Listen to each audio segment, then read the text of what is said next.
নমস্কার সকলকে। আজ আমি আরও একটি নতুন ভিডিও নিয়ে চলে এসেছি। এই সিরিজের নাম শ্রীমদ্ ভগবদ্ গীতা যথাযথ, যে প্রতি শনিবার একটি করে ভিডিও আসবে। এই সিরিজে আমি আপনাদের বলবো শ্রীমদ্ ভগবদ্ গীতার প্রত্যেকটি শ্লোক এবং তার বাংলা অর্থ ও তর্জমা। আজ বলবো গীতার প্রথম অধ্যায় বিষাদ যোগের শ্লোক 32 থেকে 35। শ্লোক নম্বর 32। কিং নো রাজে নগবিন্দ কিং ভোর্গোর্জীবিতে নব येषामार्थे काङ्क्षितं नो राज्यं भोगं सुखानि च। শ্লোক নম্বর 33। ता इमे हेव स्थिताः युद्धे प्राणः त्यक्त्वा धनानि च आचार्यः पितरः पुत्रस्तथैव च पितामहः। শ্লোক নম্বর 34।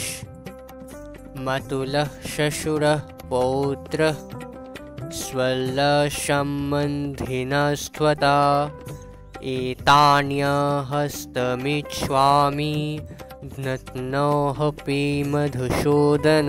শ্লোক নম্বর 35।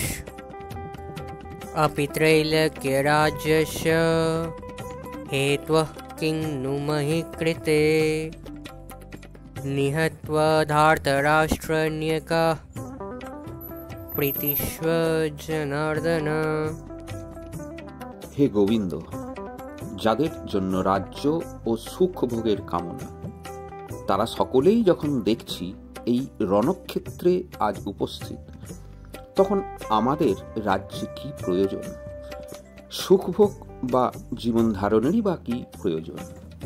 হে মধুসূদন, যখন আচার্য, পিতৃব্য, পুত্র, পিতামহ, মাতুল, শ্বশুর, পৌত্র, শ্যালক ও আত্মীয় স্বজন সকলেই প্রাণ ও ধনাদির আশা ত্যাগ করে আমার সামনে যুদ্ধে উপস্থিত হয়েছেন, তখন আমি তাদের হত্যা করতে চাইব কেন?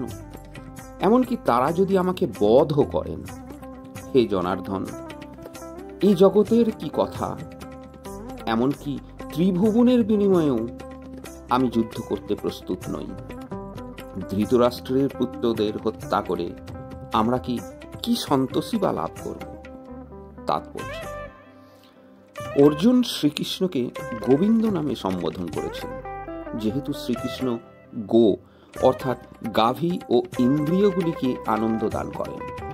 এই তাৎপর্যপূর্ণ নামের দ্বারা সম্বোধন করার মাধ্যমে অর্জুন ইঙ্গিতে জানালেন কিভাবে তার নিজের ইন্দ্রিয় তৃপ্ত হবে।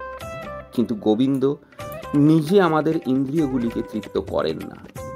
আমরা যদি গোবিন্দের ইন্দ্রিয়গুলিকে তৃপ্ত করি, তবে আমাদের ইন্দ্রিয়গুলি স্বয়ং তৃপ্ত হয়ে যায়। জাগতিকভাবে সকলেই তাদের নিজেদের ইন্দ্রিয়গুলির তৃপ্তি সাধন করতে চায় এবং তারা চায় ভগবান তাদের এই তৃপ্তি সাধনের সরবরাহকারী হন। যার যতটা ইন্দ্রিয় তৃপ্তি প্রাপ্য, ভগবান তাকে তা দিয়ে থাকেন, কিন্তু তা বলে তার আগ্রাসী কামনা অনুসারে নয়, কিন্তু তার বিপরীত পন্থা অবলম্বন করে। অর্থাৎ নিজেদের ইন্দ্রিয় তৃপ্তির কথা না ভেবে যদি গোবিন্দের ইন্দ্রিয়ের সেবায় ব্রতী হওয়া যায়, তখন গোবিন্দের আশীর্বাদে জীবেদের সমস্ত বাসনাই চরিতার্থ হয়ে যায়। সমাজ ও পরিবারের প্রতি অর্জুনের গভীর মমতা কিছুটা তাদের প্রতি তার স্বাভাবিক করুণার প্রকাশ। তাই তিনি যুদ্ধ করতে নারাজ।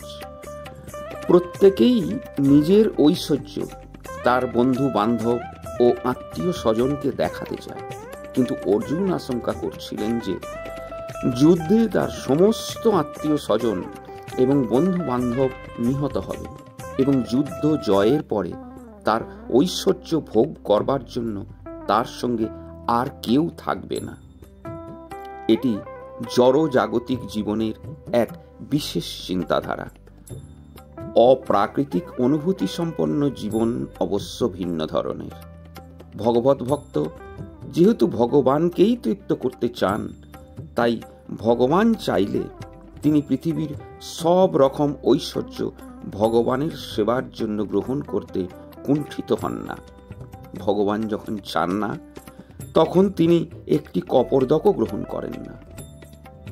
অর্জুন সেই যুদ্ধে তার আত্মীয় স্বজনদের হত্যা করতে চাননি, এবং তাদের হত্যা করাটা যদি একান্তই প্রয়োজন ছিল, তবে তিনি চেয়েছিলেন শ্রীকৃষ্ণ স্বয়ং তাদের বিনাশ করুন। তখনও অবশ্য তিনি জানতেন না যে যুদ্ধক্ষেত্রে আসার পূর্বেই ভগবান শ্রীকৃষ্ণের ইচ্ছায় তারা সকলেই হত হয়েছিল, এবং শ্রীকৃষ্ণের সেই ইচ্ছাকে রূপ দেবার জন্য তিনি ছিলেন কেবল একটি উপলক্ষ মাত্র। পরবর্তী অধ্যায়গুলিতে এই বিষয়টি উন্মোচিত হয়েছে। ভগবানের শুদ্ধ ভক্তরূপে অর্জুনের কোনো ইচ্ছাই ছিল না তার দুর্বৃত্ত জ্ঞাতি ভ্রাতাদের উপর প্রতিশোধ নেবার, কিন্তু এটি ভগবানের পরিকল্পনা ছিল যে তারা সকলে বিনাশপ্রাপ্ত হোক। ভগবানের ভক্ত কখনোই অন্যায় আচরণকারী কারো প্রতি প্রতিহিংসা পরায়ণ হন না, কিন্তু ভগবানের ভক্তকে যে আঘাত দেয়, ভগবান কখনোই সেই দুর্বৃত্তের অপরাধ সহ্য করেন না। ভগবানের শ্রীচরণে কোনো অপরাধ করলে ভগবান তা ক্ষমা করতে পারেন, কিন্তু তার ভক্তের প্রতি অন্যায় আচরণকারী কাউকেই ভগবান ক্ষমা করেন না। তাই অর্জুন যদিও তাদের ক্ষমা করতে চেয়েছিলেন, কিন্তু ভগবান সেই দুর্বৃত্তদের বিনাশ করতে দৃঢ় সংকল্প ছিলেন। আজ এই পর্যন্তই। ভিডিওটা কেমন লাগলো অবশ্যই কমেন্ট করে জানাবেন। ভিডিওটা ভালো লাগলে চ্যানেলটা সাবস্ক্রাইব করবেন, পাশে থাকা বেল আইকনটি প্রেস করে দেবেন, লাইক, কমেন্ট এবং শেয়ার করবেন।